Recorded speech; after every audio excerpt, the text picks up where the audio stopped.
All right. Good morning. Welcome to another episode of the Bitcoin Jam, Steve. Hey everyone, how's it going, David?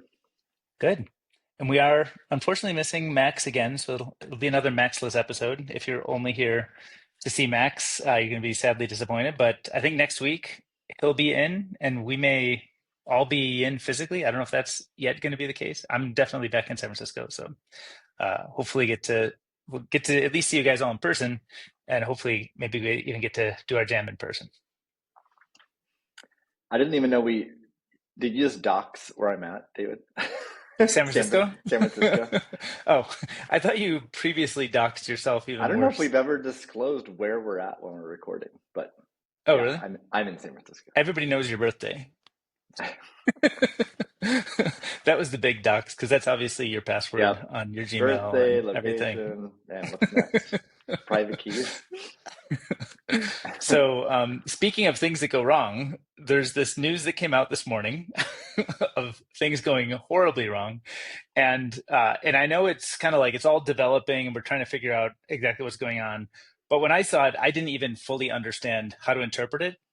So the story, I'll tee up with at least kind of reading the announcement. So there's this company called Bybit. I guess they're a Bitcoin exchange or a Web3 crypto exchange, it appears. Um, I assume they're second tier or third tier because I, before this morning, I don't even think I could have told you who they are. Or I wouldn't have recognized the name. But the I saw it says Bybit detected unauthorized activity involving one of our ETH cold wallets. The incident occurred when our ETH multisig cold wallet executed a transfer to our warm wallet. Unfortunately, this transaction was manipulated through a sophisticated attack that masked the signing interface, displaying the correct address while altering the underlying smart contract logic. As a result, the attacker was able to gain control of the affected ETH cold wallet and transfer its holdings to an unidentified address. So that's the setup, and that's the thing that everybody's kind of buzzing about. And I'm seeing like a lot of Bitcoiners come out and say, "Yeah, see, that's what you get for messing with shitcoins and stuff," or yeah, like the attack surface area of ETH is too complicated to deal with.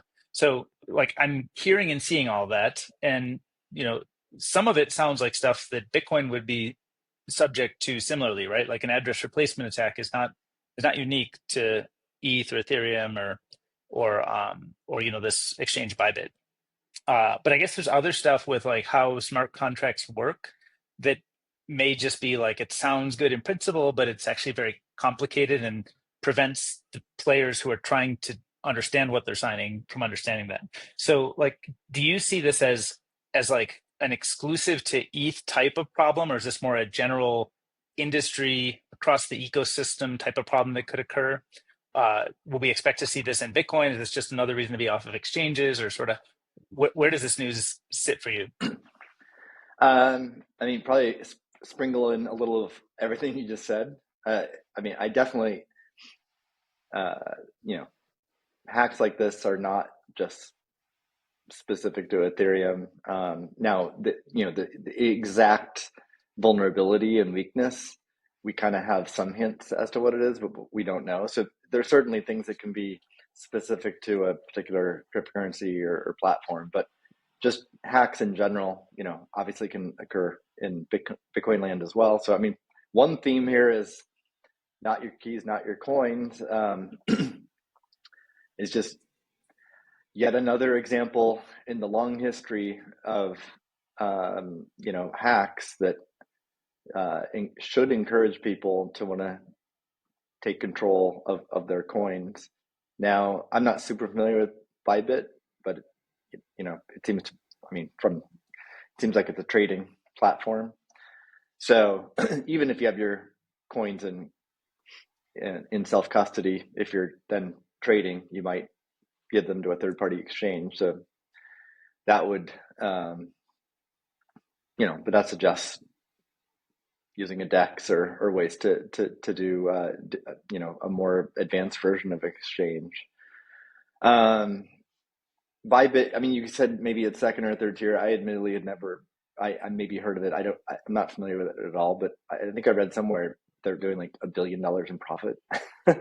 Well, So not second tier from a financial income perspective, but Hmm. probably just part of the gambling crypto casino. Yeah, but as far as this vulnerability, I mean, address replacement attack that can occur on any cryptocurrency, including Bitcoin. In this particular case, it sounds like it's an Ethereum smart contract. Maybe there's probably like a larger attack surface possible on Ethereum than with Bitcoin, and so maybe that was exposed. Um, just in general, any custodian, they need to have super good operational security. And one technique used by some is to generate uh, a whitelist of destinations where funds can flow, like from cold storage to hot wallets. So it should be, in theory, impossible for it to go to a hacker. You How can would you do use, that? You're saying like a whitelist. Is that something you would upload to your transaction coordinator software? Or? yeah, I mean, you'd put it in an enterprise HSM, like a secure enclave, um, and that in theory couldn't be updated, or the update procedure to that HSM, very limited set of people.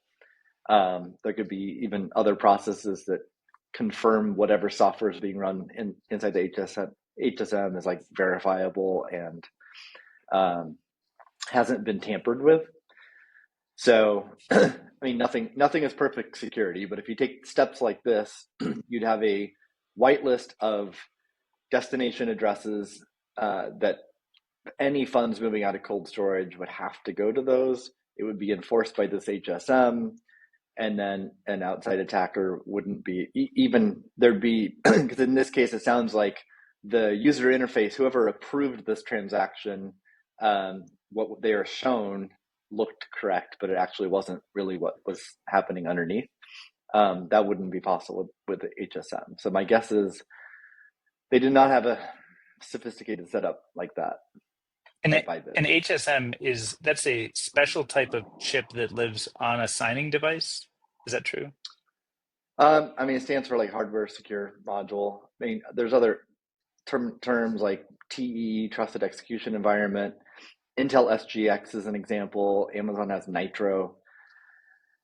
There's a little bit of variation between all these different things, but they, in general, are a class of computing where it makes it extremely difficult and costly to physically attack the chip. So even if you have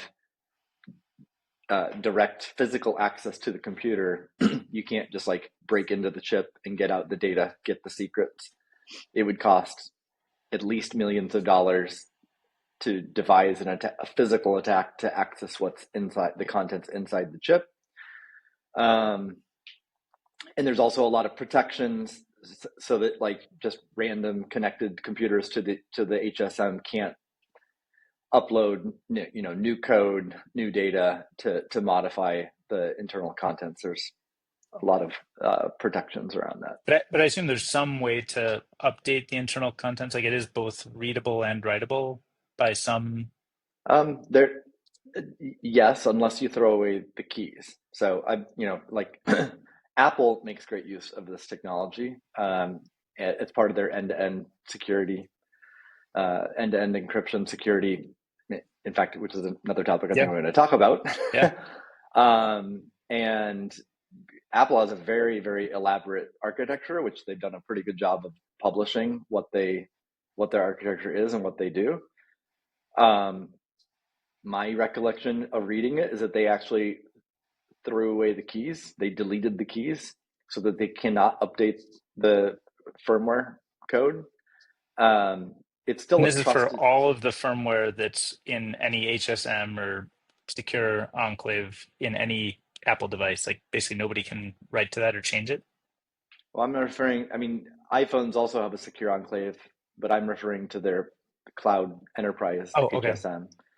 Um, at least, and I mean, I don't know if their claim is for every HSM Apple runs, but at least the ones that pertain to the data that was discussed, Hmm. it I believe they delete the keys. Now it's still a trust model. They're telling us they delete the keys. Right. maybe they didn't delete the keys, or maybe they thought they deleted the keys, but they didn't properly delete the keys. So there's still trust involved, but any of this, any security is just layer upon layer upon layer. So it's certainly better from a security standpoint if the data is inside an HSM. If they've thrown away the keys, then if they truly have properly deleted the keys, then there'd be no way to update that software.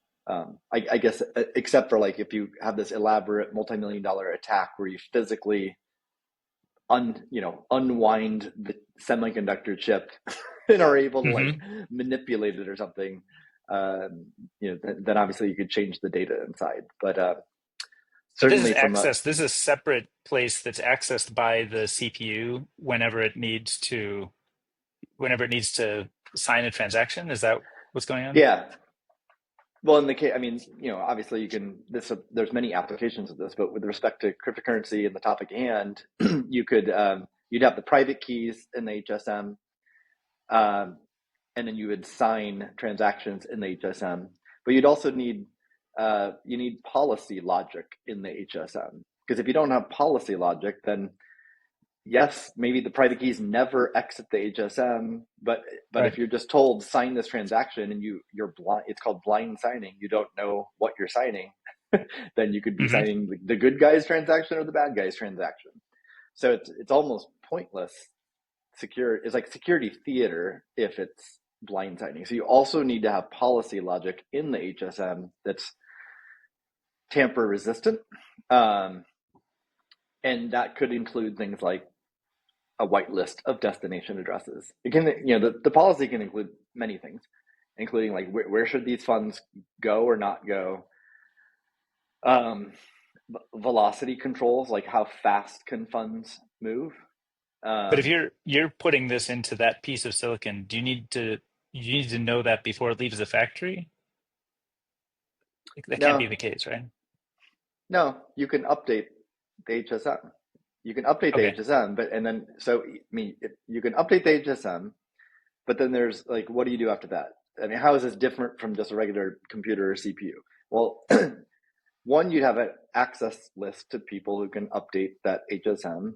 Uh, t- Two is that I mean, it's a much more limited environment for updating than a regular computer. But you can also, as I mentioned, you can delete the keys. Hmm. And then another thing, I forget if I mentioned or not, but there's also the notion of like verifiable code and build. So we've talked about reproducible builds before in the show. Um, this can also apply to server side code in an HSM, which is this is pretty novel territory in computing in general, but um, it would allow the software that's running in the HSM to be published source. Anyone in the world could access it and build that software, and then compare the binary they get in their independent build to the binary that's running in the HSM, and there'd be a cryptographic attestation that this is the actual binary that's running in the HSM. You'd be able to verify that externally in a cryptographic confident way that yes, that is the binary that's running, and thus it was built from the software that I've independently, you know, audited and built. So is So verifiable computing kind of like reproducible builds for software that's running in memory? Is that kind of the analogy here? I don't know if I would define it that way. Okay. Verifiable computing. I mean, I actually don't know what like experts around this. Again, I'm not an expert in this stuff. I don't know what experts would how they would Sure, yeah. define it. But I mean, at least the context I'm talking about is like server side, server side, but also within a secure enclave. Hmm. But And uh, one I way mean, to I think get about the sec go in ahead. memory. Like I guess I didn't understand the in memory part, because like whether it's in an HSM or not an HSM or server or phone, or I mean, like if application's running, it's going to have memory. So I mean, Right. what would be the opposite of I guess like what, I was what would thinking not be in something memory?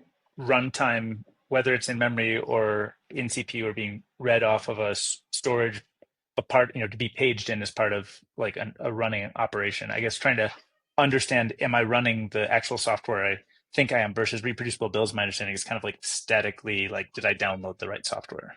Kind of like, am I downloading the right software versus am I running the right software? But they're kind of each trying to get at the answer to that. Is that the case?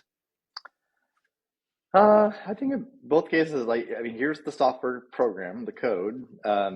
I have the code. I do a build. How do I know that that is what's running on a device, whether it's a phone, my laptop, or someone else's server?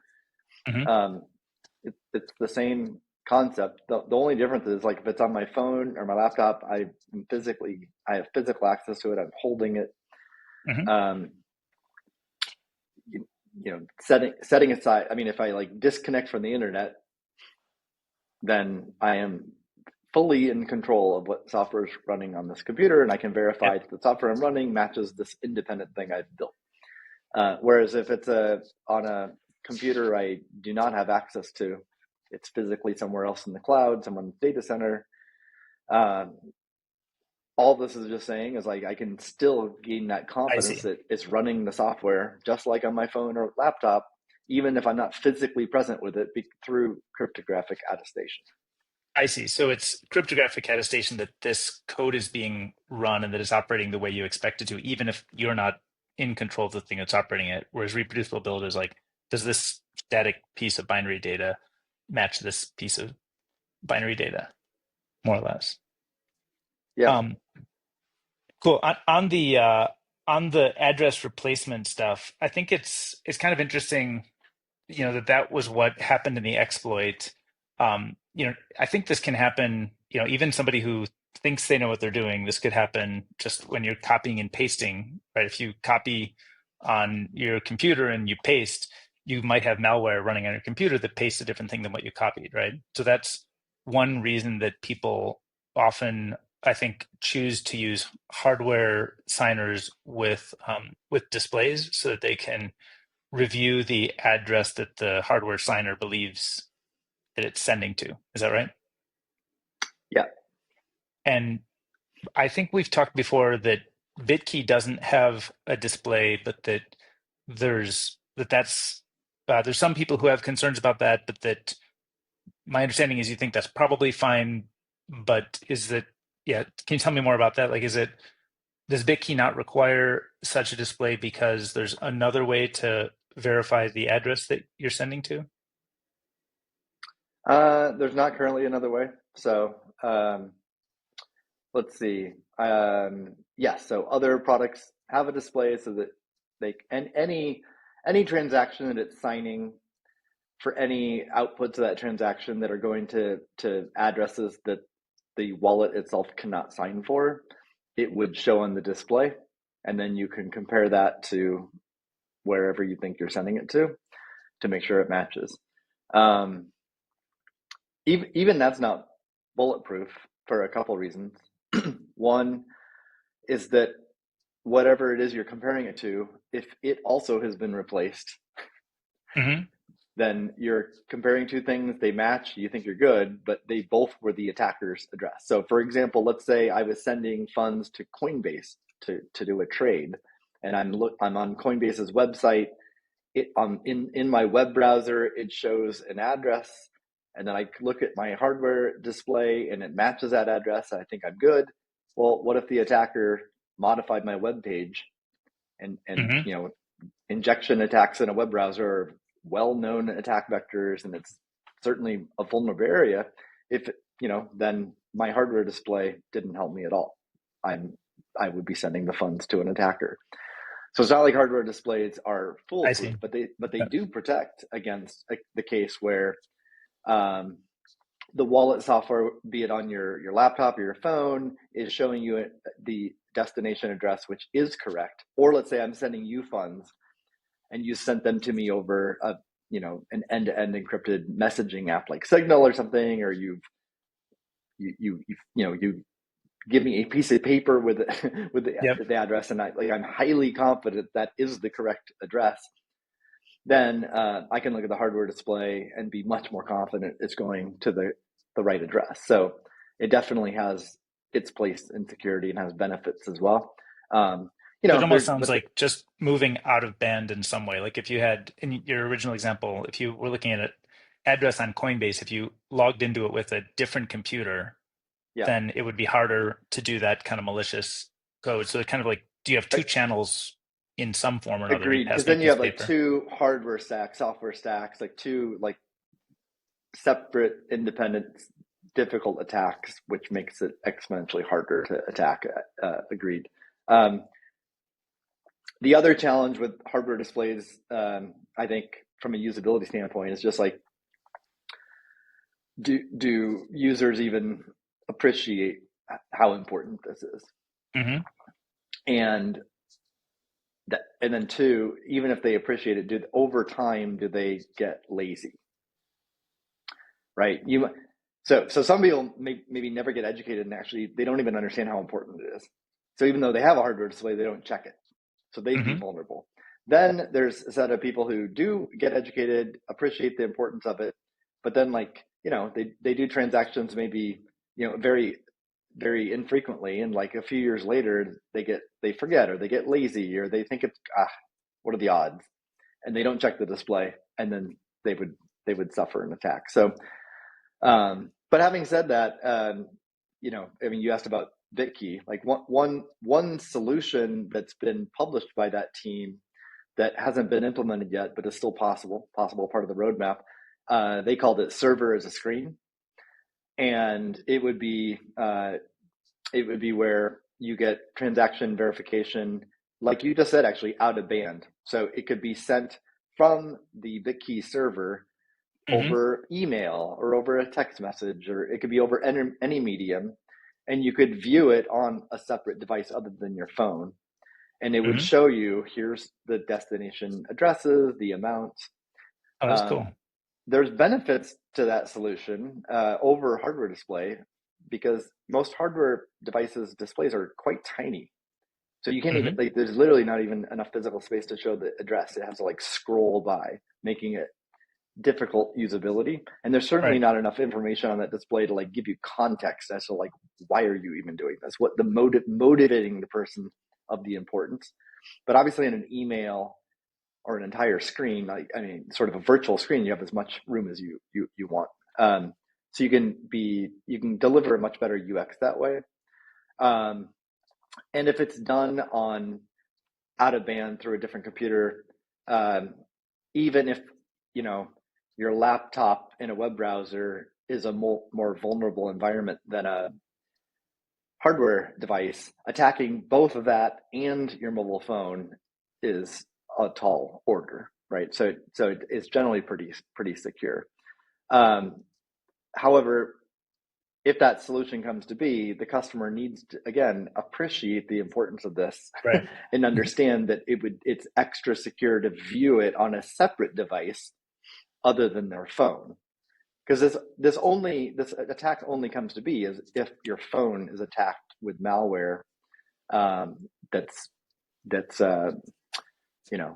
can actually impact private key signing or Right. address replacement attack on your phone. But I guess at least in the case of like an iOS device, I think they're relatively well sandboxed between apps. So if you had like one BitKey app that or somehow, got, somebody somehow were able to compromise that, it wouldn't necessarily compromise the Safari app or some other web browser that that same device had, right? That's my intuition. I did ask a few security experts about this specifically. They they they actually disagreed. Mm. First of all, the type of attack on a phone to be able to even compromise a mobile wallet in this way is a very sophisticated attack. Costs multiple millions of dollars to buy such an attack, and then once you use that vulnerability, it gets fixed right away by Apple or whoever, and then Hmm. you can't use it anymore. So it these are not like trivial attacks. But if you Right. do actually have if you spend multiple millions of dollars on this type of attack, you acquire it and then you deploy it and target people.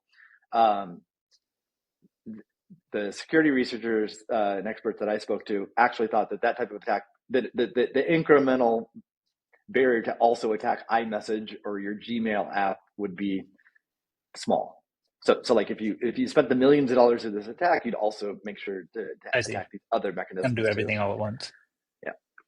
And do you think that is the iOS, I guess we have this other topic to discuss around iOS and privacy, but is the iOS overall security model still considered much better for managing kind of those type, kind of those types of threats, or sort of being defensive against those types of vulnerabilities compared to, say, like an Android ecosystem app or OS? I mean, I think that's always been our impression. I I think that's still generally true that Android's a little bit more Wild West, but I think for both mobile platforms, it's a pretty high bar to pull off big attacks like this. Yeah, and these are mostly, when you say like the multi-million dollars, those are like you're buying a 0 day at Yeah, one of those. Yeah. like what nation states do to, like Pegasus and things like that. What is Pegasus? I don't know, one of Was that a these. was that a famous attack, or that's like a hacker group? Yeah, like if a government wants to go after dissidents or something, and you know, be able to see all of a person's communication on their phone, Hmm. they spend millions of dollars on that. Yeah. All right. Well, that's actually a pretty good segue to this other topic that I think this also just came out this morning, right? Is that uh, UK? I'm going to pull up the thing. It says Apple pulls data protection tool after UK government security row. Um, and it says Apple's taking the unprecedented step of removing its highest level data security tool from customers in the UK after the government demanded access to user data. And later on in the article that we're reading, this from the BBC, um, said it is not known how many people have signed up for ADP, which is the service that is getting disabled, since it became available to British Apple customers in 2022. And what did the UK ask for? The request was served by the Home Office under the Investigatory Powers Act, IPA, which compels firms to provide information to law enforcement agencies. And it sounds like Apple will not comment on the specifics of the notice. Um, but yeah, can you talk through a little bit about like what is this all about? What are we learning here? And is your microphone? It looks like your microphone may. Oh, sorry, it's okay. Yeah, what are we learning I, here? I'm trying to look at if there's any audience questions. Oh, Um, and if there is, let us know. so Um, I mute because then it starts okay, because you're giving feedback right. of you Okay, talking. got it. Sorry, I thought I may have lost you. But yeah, so my understanding is in the UK, there's this ADP, is this advanced data protection service that's available worldwide, but it prevents governments from being able to investigate or see what's going on in your communication or other activities on the device. And so, UK is forcing Apple to remove that level of privacy, so a user in the UK can't have that level of privacy. Is that kind of the broad strokes what's going on here? Yeah, I mean the UK demanded that Apple add a backdoor to get this data. I mean, there was a case a decade ago where the FBI uh, had apprehended a suspect, had their iPhone, This demanded was that the Santa Barbara thing, right? It yeah, was like a or shooter. some, Yeah. and then demanded that Apple literally modify like iOS code to backdoor it. Apple refused, and it would have been a really interesting court case with precedent set. But then I think the FBI figured out another way, or they basically stopped harassing Apple because they found a different path. But I mean, it sounds similar.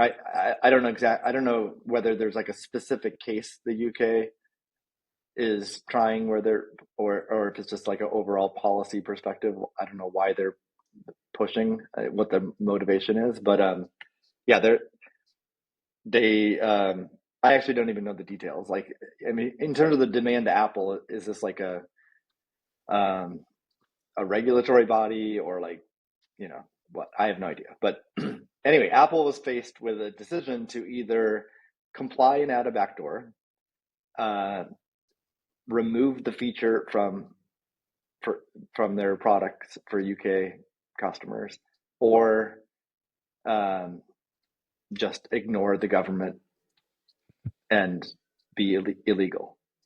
Um, and they chose to remove the feature from UK customers. And it sounded So like regrettably, right? Like they said, we oh, regret that we have to do this. I think it's definitely regrettable. Yeah. I mean, So, they didn't add this feature because they didn't think it was important for their customers, for their brand, for their product. I mean, Apple does do. I really admire Apple for how much investment they've done on privacy in their products, mhm. given that they're like the king. Yeah, Usually, when you're the king and you like dominate, something like privacy is easy to deprioritize or just never. Even if you care, even if you actually personally care about it, yeah. it's so easy to deprioritize in products because most customers don't care. It's not super marketable. Mhm. Um, for mainstream products, it's not. It historically has not been very marketable. They've chosen to invest serious engineering chops and technology to create a really robust foundation, and then they also spend tons of money marketing it as well. That's still I'm still quite.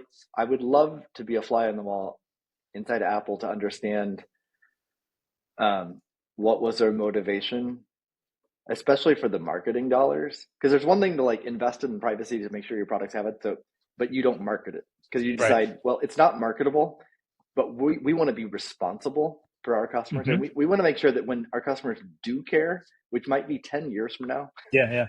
that they'll look back and be like, Apple or whoever the product, they had our back. That product and that Yep. brand had our back. I love them even more, right? But you don't have to market it. But they chose to market it, and I would guess they spent billions of dollars marketing privacy. So why did they do that?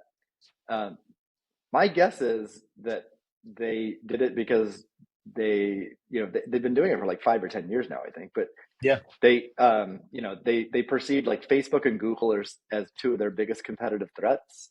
yeah, Um, and certainly in the 5 to 10 year ago era, that was true, and maybe a little less now. But like, and then and then their competitive analysis of Google and Facebook is like these are advertising based businesses that need user data, and our business is not yeah. advertising driven. So it's like a gotcha moment. It's sort of like, um, yeah, it's sort of counter positioning, right? They're saying like, yeah, you guys can't make these claims, we can, and so we're going to make them so yeah. strong that it forces you into a weird position. So I would definitely bet that was part of their calculus. Was that the primary and motivating factor? I don't know. I would also die to know how effective their marketing has been, and like, Right. Yeah. does their customer base actually care about that? Has it been impactful?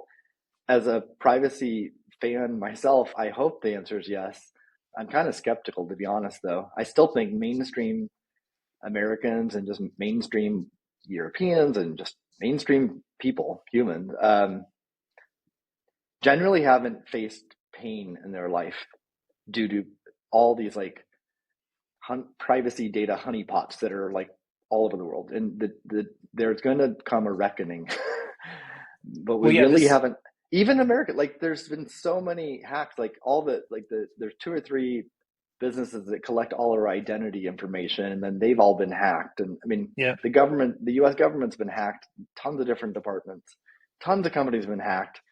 Um, and bring this back to like cryptocurrency and stuff, like Ledger had a huge hack of their customer database. I was included in that, and I was naive at the time. When I first bought a Ledger, I just added my name and address, home address, right. and bought a product just Uh, like I buy any other product. And that's how most people are going to buy a product. But well, guess what? It wound up in a database that thieves intentionally targeted because they knew that was a list of crypto people. And then boom, now they have like email, and phone and home address. So and ever since that day, almost every day I get a phishing attack over email and text. I'm like super desensitized to that now, but I'm sure lots of people fall victim to it. Those attacks are getting more and more sophisticated too. I worry about the day when I'm, even though I'm like super paranoid, when I'm tricked. Hmm. And then the home address leak is super concerning as well. Even even though I think that the probability of a $5 wrench attack or a physical attack at your home is orders of magnitude lower than an online attack, because an online attack you can be in any remote region of the world Yeah. and attack lots of people. It's way cheaper, way less risk. Just the fear of being vulnerable, having your home address and your family exposed that way is super affects your psychology. So So anyway, do you think privacy is likely to become a more mainstream issue over the next 5 or 10 years? Like, do you think we're kind of where we are, or will there be forces in the world that cause this to become more of a mainstream issue, you think? I think it'll become more mainstream. I'm not super confident in that though, but unfortunately, I think it's a function of pain. Like, it privacy is the kind of thing, like, if you don't feel pain in your life, just like I said, like, product teams generally don't prioritize it because they're not feeling pain. Their customers Yeah. aren't saying, we're not going to use or buy your product unless you fix privacy, so they don't do it. Well, and any individual in their life, if they're not feeling pain, like, there's been all these thefts of data about us, like, it's well documented. Us meaning, like, lots of people, but like certainly Just Americans, like citizens, yeah. tons of Americans have had lots of their data stolen. Um, but there's definitely identity theft is an issue, and that causes people kind of annoyance, pain, high Hmm. annoyance. Um, so I think that helps educate people on, like, the importance of privacy, but that alone hasn't been enough, I don't think. So I think the more pain people feel in their lives, um, and certainly if it's like physical threats or whatever, that changes behavior. So sadly, like, so if that occurs, then yes, I think it'll become more mainstream. Um, but if it's more just like proactive, let's course correct, I'm a little more skeptical there. I wonder if one of the types of pains that we might see emerge, in the next years, like I would say, sort of to back it up, I I don't feel like I was super sensitive to privacy stuff, especially online privacy, maybe 20, 25 years ago. And I think over time, it's kind of been a steady progression of like more concern, asking more questions, learning more about it, to the point that now, you could maybe say I'm like kind of, on the more paranoid side of things, or maybe more cautious is a generous framing of it. But, but like, I mean, I remember even, maybe it was 10 years ago, I was like, what's the big deal? iMessage, what am I saying that's going to cause a problem anyway? Just sort of like doesn't feel like there's an imminent threat to, somebody seeing my iMessages. But I do think that with the emergence of LLMs and sort of, the kinds of power that that type of tool gives to a government that may be on your side, may not be on your side. Who knows who's running the government, today versus 4 years from now? And there's just so much uncertainty and so many powerful tools that can be in the hands of the few. And so you start to, I think, see that, hey, like if my communication, like it's not that my communication looks problematic or exposed, but I see other people who I could assess it as, now that it's been revealed, I can assess that it doesn't look super problematic. But somehow this LLM discovered that there was something that felt a little off that caused them to get, I don't know, thrown in jail or fined, or, you know, maybe we end up with a, social credit score of some form. And not that I'm hoping for it, I hope we don't, but I feel like there's a lot of tools that are getting into the hands of people that could enable such things, which makes me more, aware of it, and it might actually become more, more headlines, more news stories, more people trying to manage cryptocurrency, or kind of manage their communications and not be subject to things that they think are kind of unfair. Yep. Yeah, I do think AI, big data, just all that can just accelerate things, and give more power to a small group of people to do bad things, and that could be physical or economical harm to people. You can, based on information about you, whether it be, and messages you send to people. I mean, there's one thing if it's like public posts. I mean, there can be like public social media posts you do, and then all that can be like analyzed and sort of summarize who you are, give you some kind of social credit score. Then there's like more private data as well, and if that gets hoovered up, that can lead to you being temporarily banned from certain services, or Yep. permanently banned, or yeah, getting criminally prosecuted, thrown in jail. Actually, I'm not going to dox our friend, but I'll mention that we had a friend who recently applied for a role and was denied that role, and we're not sure why, because he's actually probably overqualified for it. But I mean that seriously. But when we heard that he was denied that role, I actually decided to ask. I went to Twitter, and Twitter has a service called Grok 3, which is kind of this new LLM that's launched. And I asked it to analyze his tweets and tell me stuff about his biases or political leanings or the reasons that he may be denied such an opportunity. And it came back with things that I would say, somebody who's assessing his fit for a role might say this is not actually a good fit. Doesn't Not on our team, not one of us. Yeah, and So, and and that's a great it's all example fairly of a benign. tool like old school Web 2 type people search things. So like you go to LinkedIn and you go to Google and LinkedIn and search for a person's name and see their resume and Yeah. maybe a few things on the web. But yeah, the example you did with Grok 3, like a few like 2, 3, 4 paragraphs or whatever, really, I mean, as I mentioned, I learned things about him, and he's one of my best friends. So, And it's hard. Like pretty I- wild. we could go to LinkedIn. It's hard to digest. You sort of get the person puts forth the view that they want to put forth of themselves, but you don't really get the full picture of everything that can be known about them based on what's online. Whereas with LLMs like Grok 3, you actually get really fast processing of huge amounts of data that I couldn't scour it myself, or it would take too long. I'd have to invest weeks and weeks in doing it. Now I can do it in about 30 seconds. Yep. So if I have that as just some regular citizen, now you take a government that has access to backdoors or has access to various, you could imagine people being denied opportunities for things that in kind of like historical, the recent several decades would just seem like obvious. It seems like nonsense that somebody would be denied such a thing. Yep. And obviously there can be errors here. I mean, first of all, the summary, the AI, the summary, the model, um, even as good as it's getting, it still doesn't know all the context behind the Yep. posts and what the person is thinking and what the person's behavior has been, their actions. How And much then of a yeah, troll are they? Like they might just be like shit posting or kidding sometimes, and yeah. the So AI there's might not understand that. tons of context that would be needed. But another thing that is important. I mentioned like private data sources. So like getting back to the Apple and UK decision, what alarms me is um, any kind of government encroachment on end-to-end encryption, and like the ability to have messaging apps, as an example, um, like between you and me being able to send a message back and forth and not have the government have access to that information. To me, that's like should be fundamental right.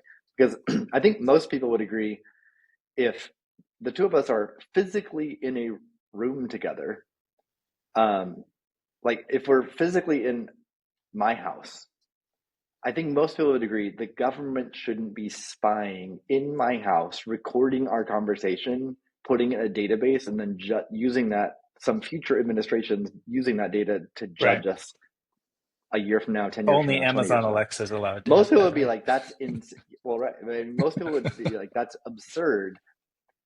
But it seems to me like people are less sensitive to the government. If I, instead of speaking something to you or writing it on a note and handing it to you, but instead I write it on my phone and send it to you, they're less sensitive to that just because it like makes its way over the internet or something.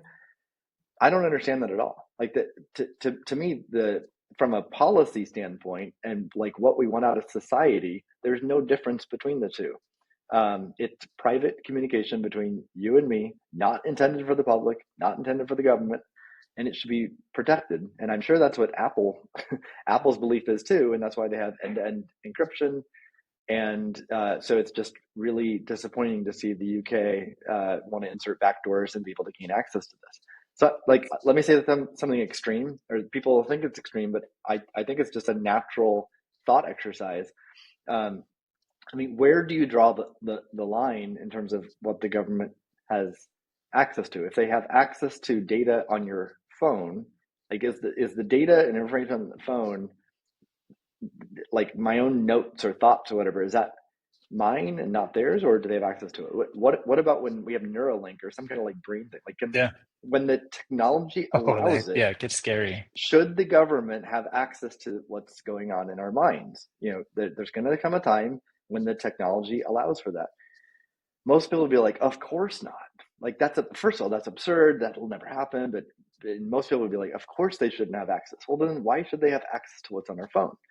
And there's been recent examples of where there's incursion on the phone as well. And Apple, despite having a great privacy track record, fumbled the ball on this a few years ago, in which they agreed to let the government get access to photos on your phone Hmm. under the auspices of combating child porn. So a topic that there's near universal agreement is super bad, and we want to we want to exercise all tools to combat that because it's so awful for society.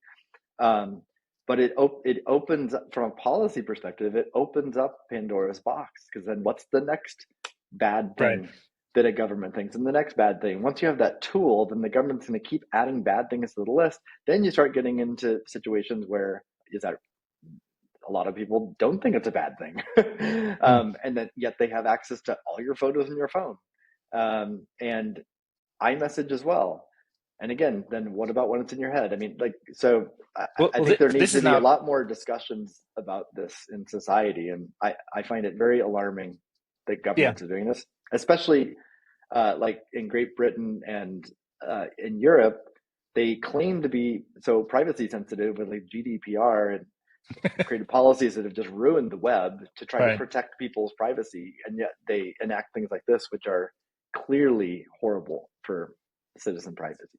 So I'm not going to take this position, but imagine that I could imagine maybe somebody in my family who I describe this kind of threat to or kind of worry, and they would say like, "Hey, I don't really have anything to hide. I'm kind of all above board and friendly, and everything's fine. So why should I care?" How would you respond to that? I think that's a super common thought that people have. I've heard that from family members myself, because most people are law abiding people, ethical people who live a good life, and they believe that. And so they think they have nothing to hide. But again, like if you have it, again, if you think about like conversations you have with your buddies in your home, in private context, often you'll have jokes, you'll have, make flippant remarks, you'll take shortcuts in the language you use to be expedient. Yeah. Whereas if you were to like say that on national news, or you knew that the quote was going to be in the front page of the New York Times or something, you would like more carefully construct the words, right? Hmm. So if all this casual, loose, comical, distasteful joke language all gets hoovered up and it becomes part of your profile, it can create an image that you didn't intend for certain audiences to ever see. And that doesn't make you a bad person. That's just human. And we Yeah. all we all have a range of things we think and say, and alter it based on the context. So I'd say I mean, that's one response I would have. Also, maybe it's more common to hear that from an American, but like it really depends on which country you're from, Yeah. the history of that country, and the history, how the government operates in a country can like dramatically change one's answer to that as well. Right. And my understanding from UK in particular, because that's sort of where the news was on this Apple stuff, is that I don't know a lot about UK government, but my understanding is it's not meant, I don't know, it's not structured. It doesn't claim to be a free society in the way that maybe the US does. Do you know anything about how they think about freedom or kind of self-sovereignty? No, sorry, British citizens or the government? Or I don't know Uh, the answer to either. yeah, I guess So, either because I thought I thought I was listening to some, maybe it was a Peter McCormick thing because he's based in UK, and I thought that he had said something about we don't even pretend to be a democracy, and we don't even pretend to have many freedoms. That maybe it's kind of like the citizenry accepts that it's just it is what it is, and the government controls a lot of stuff and kind of well, invades I their mean, I think privacy a the, lot. I mean, so like CCTV, like just cameras. Um, I mean, it is an interesting. There's more and more incursions on privacy, but it's not like just completely idiotic. I mean, like cameras are all over the place now, and they're often used in criminal investigations, and they often catch the bad guy. So in those individual instances, that's a positive if society can catch the bad guy and punish the bad guy. Hmm. So I think a lot of people, um, yeah, I mean, it's undeniable that it could be a useful tool as well. So a lot of citizens just see that as a useful tool. I mean, it's similar to like AML laws. Hmm. Um, if they can be used to catch criminals, catch the bad guy. So that in isolation, that's a good thing. But the broader picture is, how effective are those at catching criminal behavior, and then what are the hidden costs? I don't think the costs are always accounted for. So I think nobody talks about the costs. Yeah. yeah, so that's why I find it disingenuous public policy discussion, because I don't think it's looking at the big picture. It's um, and then same with privacy. Like, gotta look at the bigger, all facets of it, not just one side. Mhm. All right, cool. Should we move on? We've got a few other topics that we'd sort of teed up here. If we could move to this, how about this Ambos And boss. Ambos? Okay, Ambos tweet says Lightning payment reliability for $100 payment has been launched higher by Bitcoin's price increase. $100 of BTC can now be sent anywhere in the Lightning Network with a 77% chance of success, up 20% from last year. And I looked at this and I wasn't quite sure what it meant. So I wonder if there's something more about what we're looking at here that you could describe. And I'll pop it back. It's just us, but Well, also, what? you should know Amboss because their CEO is one of our listeners, Oh, Jesse, and great. and Max is an Oh investor, yeah. I believe, in Oh Amboss. yeah. Yeah. Okay. So that's the kind of. But yeah, I wanted to mention this, because the data shown there's different ways to measure and calculate it, and there's different interpretations. And I saw a lot of responses to that tweet making fun of Lightning and laughing at it. That because I mean, let's be real, 77% payment success rate is not good, right? I mean, imagine if every time you went to use your credit card or whatever, or Apple Pay or a $20 bill, if a quarter of the time it didn't work, Right. that people would not accept that, right? You And the need you marketing need message is good you, news. It usually works. yeah, you need 99% plus, right? Right. So And, yeah, and just to make all you sure I can. understand what we're saying, when it doesn't work, it's like I have a valid wallet, you have a valid destination address. I try to send, Lightning to that address, and there's like it just says it fails, and maybe it couldn't find a route or something like that. It Is couldn't that find a route is the okay? common reason, because Lightning requires liquidity in the path between you and me. It requires liquidity in that path, and it couldn't find Hmm. enough, which is why the higher the payment amount, you would naturally expect the payment success rate to decline, because it requires more liquidity, because it's a higher payment amount. Hmm. Um, so anyway, yeah, if you just quickly read that tweet, see 77% payment success, obviously the takeaway would be like Lightning sucks. But it's a little more nuanced than that, or a lot more nuanced. Um, for two reasons. One, the data being used there is from a simulation and not the actual network. I think they use some data from the real world, but it's largely a simulation. So that just, not that that disqualifies it being interesting, but that should Hmm. be known. But the most important difference is that um, a high quality, or first of all, high quality wallets with Lightning are seeing success rates on the order of 99% or higher. So actual Lightning users' experiences are on the 99% range, not 77%. So it just doesn't match reality. Okay. That's the number one takeaway.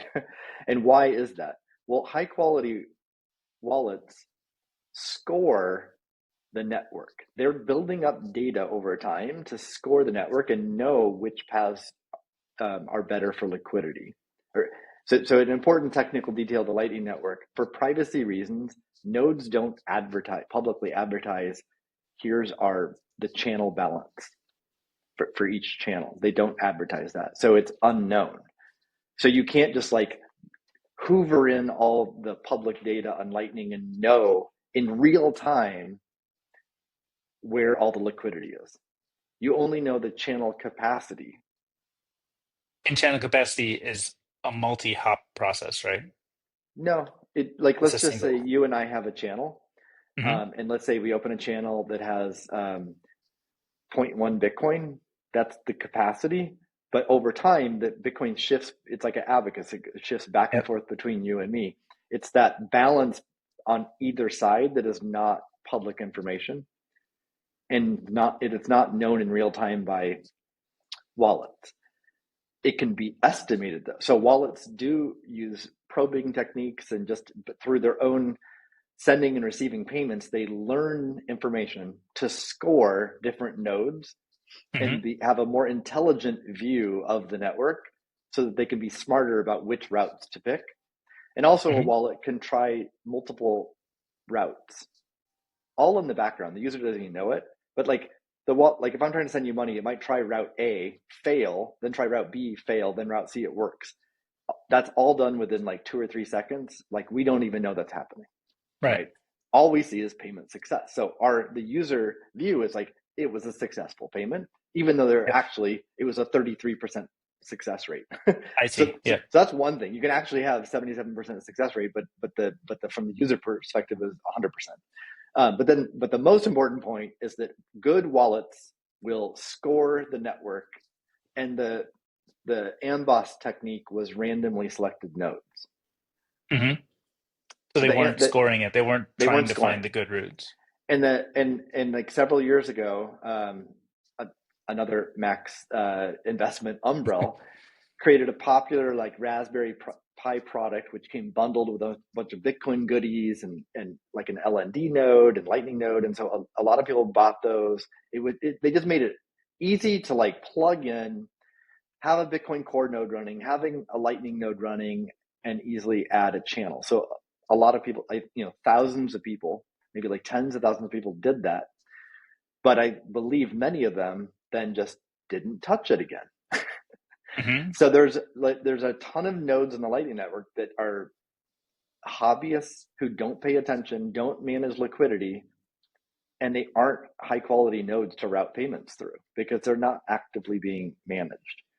Hmm. So if in your data measurement you include those, then you're going to get bad results. But any high quality wallet is going to score and learn to avoid those nodes and never route through them. So um, Do you think the Amboss chart that we looked at, or kind of that tweet, is it celebrating something where the news is actually better than what it's celebrating, or it's celebrating it for the wrong reason, or no, what's again, the takeaway? I think it is I think no, people's takeaway is that Lightning sucks. 77% success rate sucks. What I'm Hmm. saying is that that's not true. Again, Right. what good wallets see is 99% success rate because of the reason that I just said, right? Right. But I They guess, yeah, I score guess. the network, they pick better routes, they avoid these bad nodes, and then there are these bad nodes for the reasons I said. I mean, so that it's easy to take the wrong takeaway from that. So I'm Right. just trying to clarify that. Now, I think what I talked to Jesse and I about it. And I think what they're trying to communicate, and I agree with, is that he just wants to see the Lightning Network improve overall. Like we don't Hmm. want just a few hubs that are good and everything routes through a few hubs that's very centralized. So we want as many nodes in the network as possible, and as many of those nodes that are on the network to be well managed and good liquidity. And I think Amboss has products that help you manage the liquidity. So like they're also they're trying to sell Right. their service. So that's great. So there's nothing wrong with highlighting that. Hey, some nodes in the network can do a better job. Here's some tools to improve that. That's good for Bitcoin, and it's good Right. for service providers trying to sell that. It's just important to know that it's not the complete story. Yeah. I guess also as I'm looking at it, and I'm, more of an outsider with respect to Lightning than either you or Jesse, but when I look at that, it sounds like they're saying as the price of Bitcoin has risen, that the $100 is getting better routes, or kind of, I forget how it's phrased exactly. $100 of BTC can now be sent anywhere in Lightning Network with a 77% chance of success. And like you said, maybe that's actually closer to 100% if you try a couple times. But just because if the price of Bitcoin is increasing and the $100 is a lower fraction of that, then actually maybe has more routes to get where it needs to go because it's a smaller amount. There's more liquidity that is available at the There would be $100 level. more. There would be more liquidity. I mean, if you hold constant how much Bitcoin is Yeah. there, and then if like what most people are paying for is denominated in dollars, then you would, yesterday or a year ago I paid $100 for something. Today I pay $100, but I'm actually sending a smaller amount of Bitcoin over the network, Yeah. so it would require less of the available liquidity. Right. So to me, that kind of sounds like part of what, at least how I'm reading the tweet, what is kind of being celebrated is just as the price goes up, and which I think maybe there's a bigger takeaway there is if the price continues to go up, then the $100 transaction will find more liquidity if the Bitcoin within these channels is kind of, Yeah, fixed, which obviously is not, but like, yeah, I maybe on agree. a. That's a good point. I mean, that's an important point. Yep. Mhm. And then, when we were just talking about this a moment ago, you were talking about how, I'm going to mess it up. You know how much, what do you know about the PEZ? Something's known and something is not known. You know how much liquidity Oh, there is. yeah. Again, like let's say you and I have a Lightning channel Yeah. between us, our software, our Lightning nodes. The capacity might be zero point 0.1 Bitcoin, 10 million sats.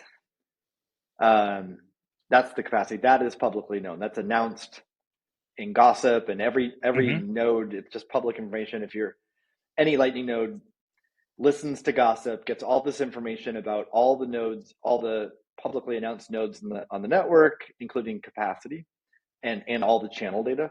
But what's not gossiped is that in this instant in time, I have, you know, 4 million sats on my side and you have 6 million on your side. And of course I that see. can So you know change, the total, but you that don't can know where the change abacus very is. quickly, right? I mean, like Yeah. literally like every second that could keep updating. So it's not like every Lightning node of the network has that information. That's both a privacy reason, but also even like a data reason, right? I mean, like you'd have to to broadcast that data in real time would be insane to every network. So they don't know. So your Lightning wallet and that node behind the Lightning wallet does not have the channel balances Hmm. of every node in the network, every channel of the network. So you know that to get from you to me, there's like 5 different routes or whatever, like through different other nodes, but you don't know in real time which have liquidity in the correct direction and the amounts. But that would be something if, let's say, Lightning had lots of use cases and were very successful and growing really fast. You would imagine that some players would emerge at some point in that growth, where they would want more transactions to flow through them if they collect fees on each one. And so, would there not be a way to broadcast not only this is how much capacity I have and liquidity I have, but this is actually I'm set up to handle that next transaction you want to send, so send it my way, so I get to Uh, collect fees. that's a great question, and it gets to the heart of a like disagreement, or because I mean I think if Jesse were on the show from Amboss, I think that Amboss collects a lot of data about Lightning nodes, and like Lightning node operators will often give the data to Amboss because it helps promote their Lightning node. Um, so that's the motivation by both the Lightning node operator and Amboss as a business. Now the concern is privacy.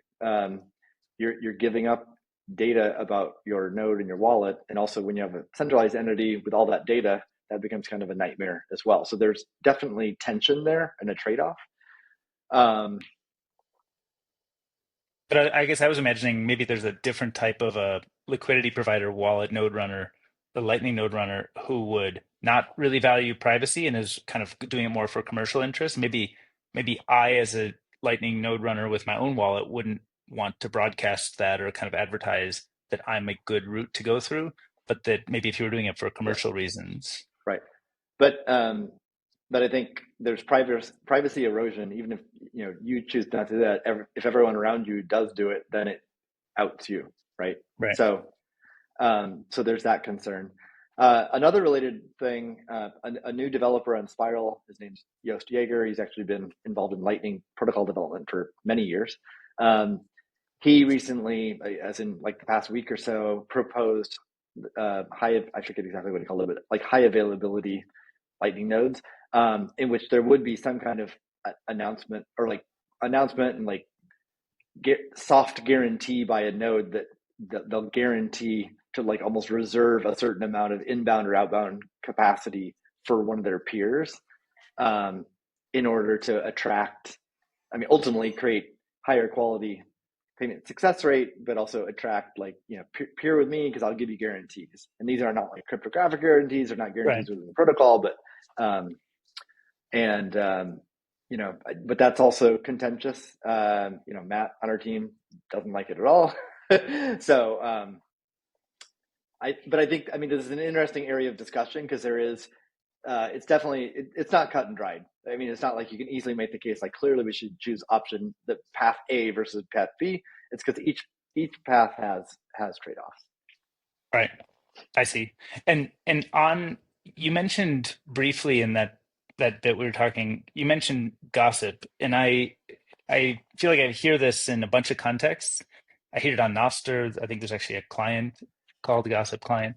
Is this something that's I, I just hear about it in a bunch of contexts, but I don't know much about it. Is there part of the Lightning protocol that has its own gossip, and is it like a messaging channel that you Well, can it's use just within the Lightning? yeah. I'm certainly not a peer-to-peer expert, but it's related to peer-to-peer protocols because like if you don't have a client server, I mean, most of us, even software engineers, are just used to client server Yeah. architectures in which there's just a lot of simplicity in that because the client connects to a server and the server sort of is the boss, and like the server has the data, the server controls things, and sends, it's a very clear relationship. Peer to peer, there's no boss. Like who, like I just connect to other people just like me. Yeah. And so how do I make requests, how do I get data, how do I learn about things, how do I even learn to like who to peer with?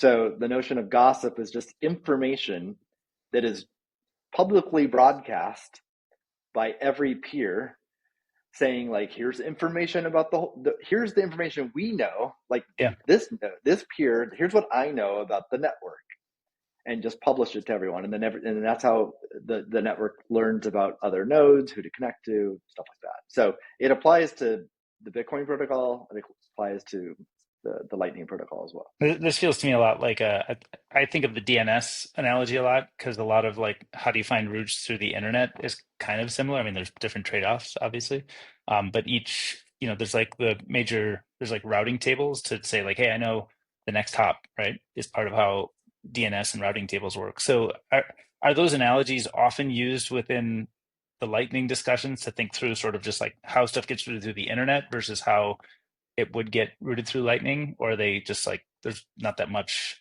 to learn. It's already kind of well known. That's a good question. I don't really know. I mean, the Lightning gossip protocol was designed way back in like it was before my time. So back in like 2016, 2017 time period,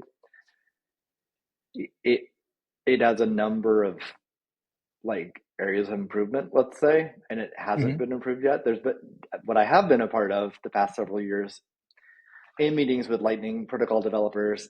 I mean, there's a number of ideas to improve the Gossip protocol. Some of which are underway, some of which are still more R&D. Um, but in none of those contexts, I've really heard relationships to IP tables. But having said that, Rusty Russell, who's one of the premier Lightning Protocol developers, I believe he was a co-inventor of IP tables in Oh, TCP/IP yeah, protocol perfect. development. So, so I have to believe that it was that some of that old internet history is part of Lightning, just given his him being part of both.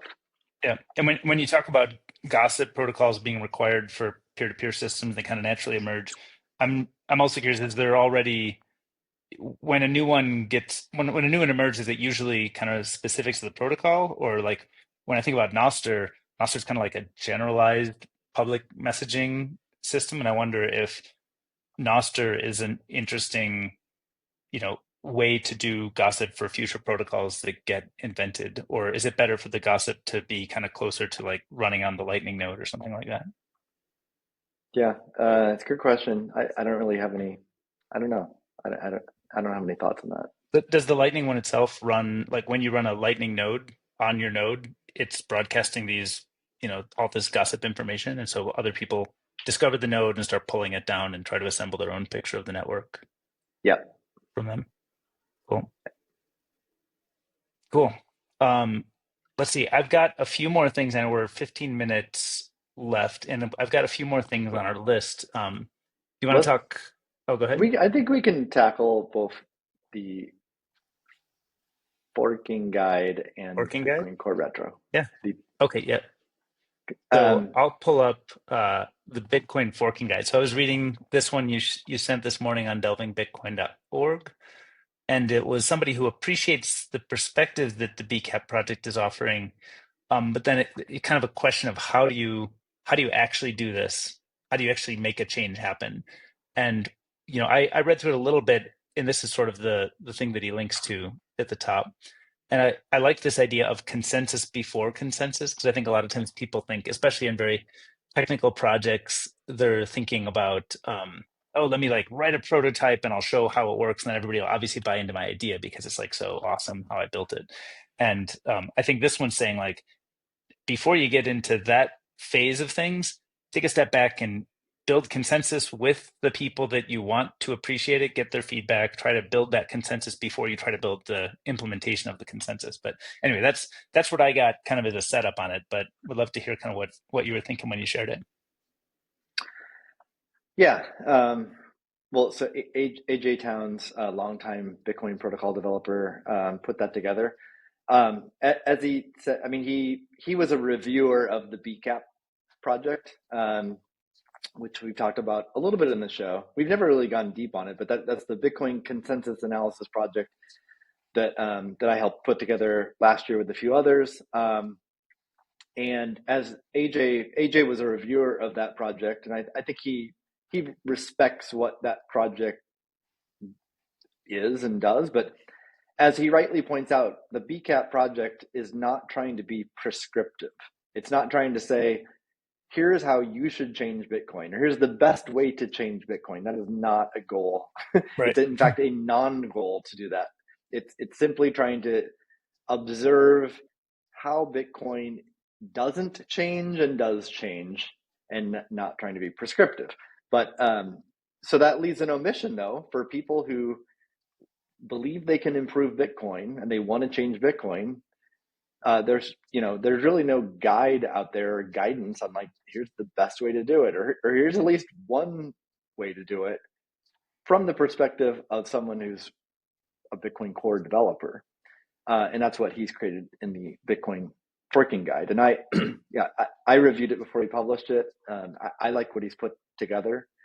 Um, and it like there's probably going to be different reactions to it.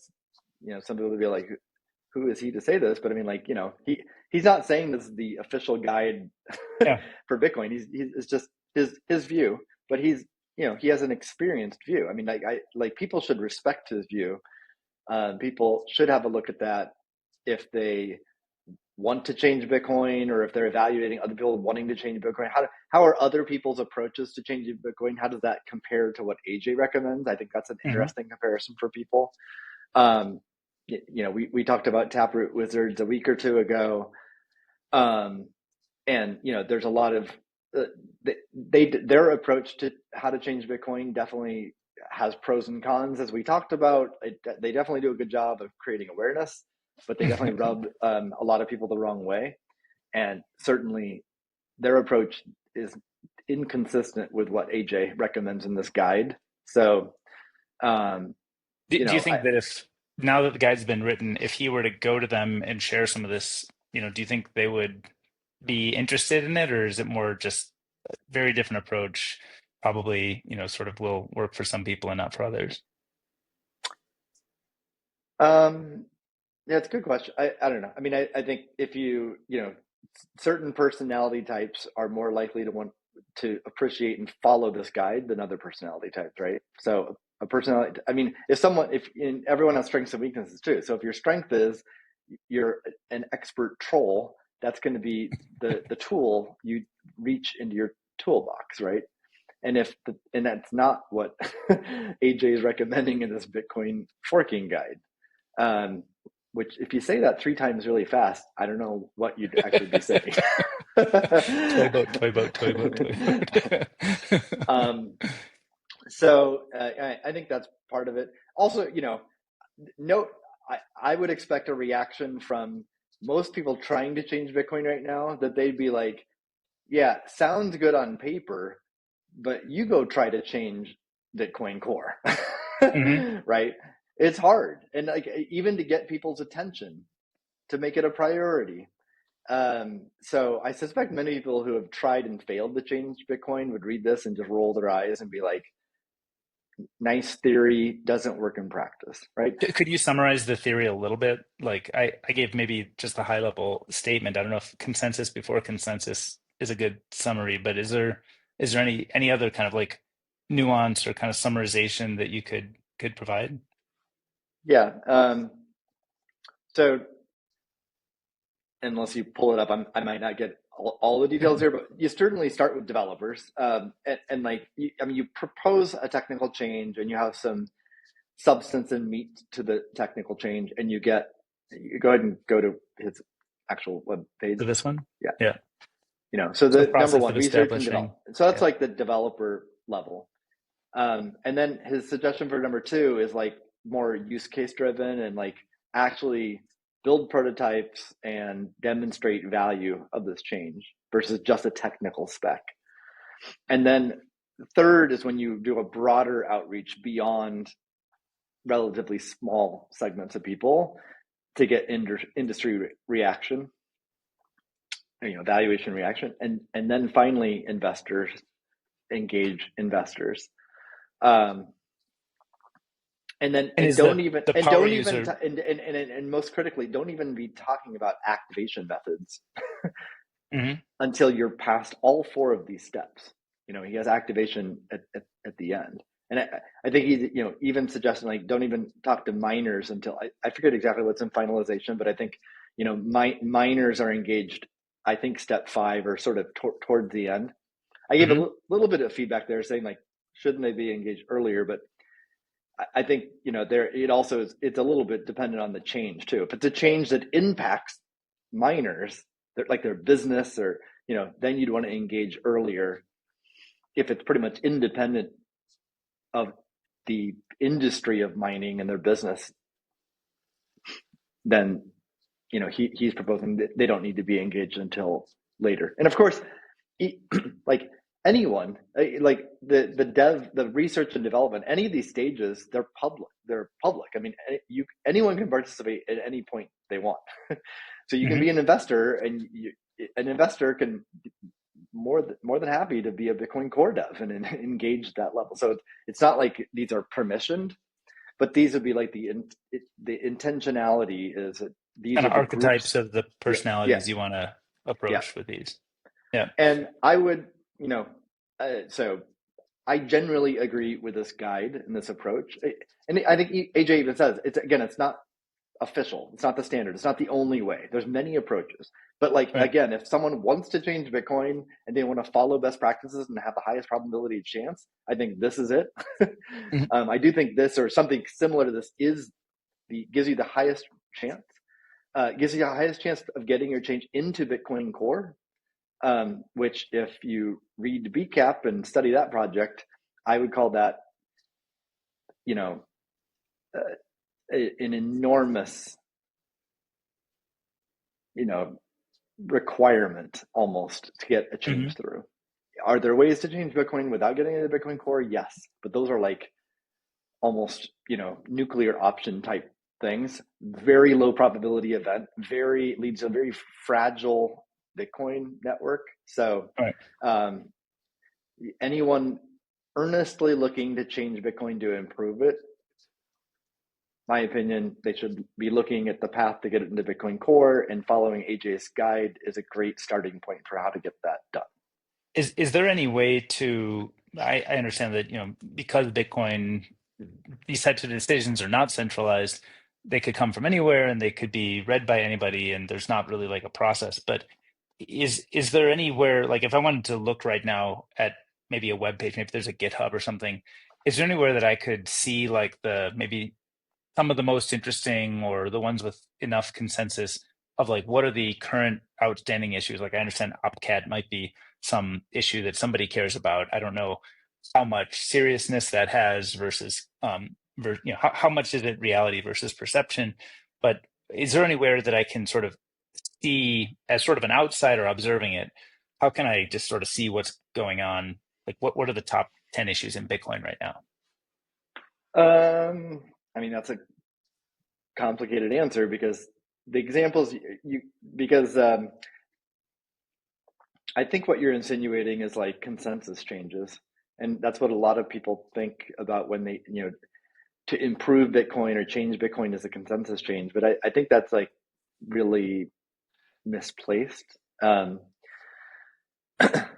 and in fact, this like a year ago there was kind of a hubbub about Michael Saylor not wanting, All right. not supporting The Bitcoin developers ossification. and the ossification and stuff Yeah. like that. But if you really got to dive into the details about what changes are we talking about, like, and something I pointed out, 99% of change, like software changes for Bitcoin, whether it's lines of code or PRs or commits or whatever measurement tool you want, are not consensus changes, right? So, Hmm. so like most of the change that occurs to the Bitcoin Core project itself and many other projects that impact Bitcoin um, aren't consensus changes. And so, to answer your question, well, I mean, one is like, well, how do you observe what are all the top issues or things going on non-consensus changes within Bitcoin Core? But what about other projects too, like mining protocols and Lightning, etc. Um, but then within consensus changes, there's, I mean, that's another category. So I don't know what you're, I mean, so like, it really depends on the context. Like if we're just talking about like a casual observer, someone in Silicon Valley who just wants to know like what are the top 10 Bitcoin development topics or whatever, I'd say like Bitcoin OpTech is one great resource. There's the weekly Hmm. newsletter. It's quite technical, but like it at least takes really technical topics and distills them into somewhat digestible. I mean, it does a great job at creating digestible pieces, but it still is quite technical. But that's a weekly newsletter. And then that library of content, also, there's a topic database within the Bitcoin Optic website. We can include that in show notes. That's one way to stay on top of sort of all things happening in Bitcoin development. Um, there's like some wiki page like with different covenant consensus change proposals. There's also some covenants website that can be looked at. So if you just care about covenant proposals, there's resources that people have created for that. But it really, I mean, to answer that question, like there just has to be clarity on what you're actually trying to Right. So there's look for. consensus and non-consensus, and neither of them really have any type of home. You kind of have to There's unpack and tons of dig changes to around. Bitcoin. I mean, there's tons of improvements to Bitcoin. Yeah, improvements on privacy and security and so many different and scaling in so many different areas. Um, to answer that question, like how fine of grain to detail do you want? Which scope? Which area of interest do you want? Right. To answer that question. And frankly, and because it's decentralized, like there's not just one website to go to that has all this information. It just doesn't exist. Yep. All right. Um, we got a minute. Do we have time to talk Um, Bitcoin Probably. I mean, contributions? yeah. I mean, it's kind of related. I mean, okay, real quick. I mean, it's kind of related to we've been talking about the Bitcoin Core project a little bit. This is just this is a report that has been produced, I think, 6 straight years now. The regular contributors to Bitcoin Core are surveyed um, every year. I think it's been a pretty consistent survey year to year, so pretty good year to year comparisons, and just gives a pulse of the project. I think, I mean, given the people who are, I mean, most of the core contributors do respond to this. Um, I believe it's probably honest responses. So I think it's pretty quality data, and it just gives a sense for like the health of the project. Um, Actual contributors' views on what's going well, not going well, what is important to them, not important to them. If you scroll up a little bit, you can sort of see where. Okay, you go. Nope, wait. Oh, okay. Go down, please. Um, yeah, here. Interested in learning more about. Um, so this tells you what active core developers Hmm. interest them from Right. technological developments, right? So notice that covenants, which is misspelled, I believe, is number 4. It had 4 survey respondents indicating that. Hmm. So it's pretty high up in the list. And actually, there's not a lot of like the top 5 are all about the same number of votes or whatever, but that gives you a sense for like where their heads are at, their interests are at. Hmm. Um, But I think this could be healthy to look at. Like some people are so passionate about covenants, or like literally, like some people, like it's the only thing that they think matters to Bitcoin and improving Bitcoin. And I mean, we need champions like that. I mean, I myself champion things like Volt 12, and some people would be like, "What? Why does this guy think Volt 12 or Stratum V2 are like the be all end all of Bitcoin? They're just 2 little pieces of Bitcoin. They Yeah. matter, and that list there, all that matters. Covenants matters too, but um, anyone who's like super passionate about one particular topic, just realize there's other passionate Bitcoiners who think other things are important too. And most of these things are important, right? And so that list there, I think, is an interesting list of things that are important to Bitcoin, and it's where their heads are at. Great. Well, fortunate for you, we have run out of time, and I have not asked you about is the gold in Fort Knox yet. So you get to avoid that this week. But watch out because next week I may ask you such a thing. All right. All Looking right. forward to it. We'll see you. All right. Bye, David. Bye, everyone.